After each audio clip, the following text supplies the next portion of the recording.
गरीब आदमी, संघर्ष भरी कहानी। रामू एक गरीब किसान था जो अपनी पत्नी और 2 बच्चों के साथ एक छोटे से गांव में रहता था।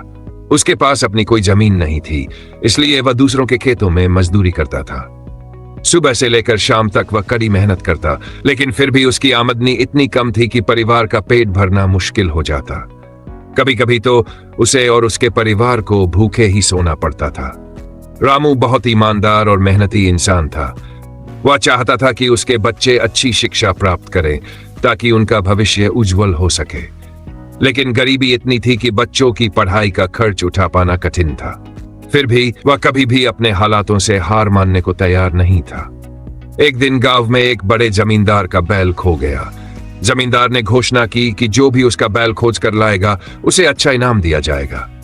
रामू को यह पता चला तो उसने ठान लिया कि वह बैल को ढूंढ कर लाएगा। वह पूरे जंगल और आसपास के इलाकों में भटकता रहा। 2 दिन की लगातार तलाश के बाद आखिरकार उसे वह बैल एक गड्ढे में गिरा हुआ मिला। रामू ने अपनी पूरी ताकत लगाकर बैल को बाहर निकाला और उसे जमींदार के पास ले गया। जमींदार उसकी मेहनत और ईमानदारी से बहुत प्रभावित हुआ।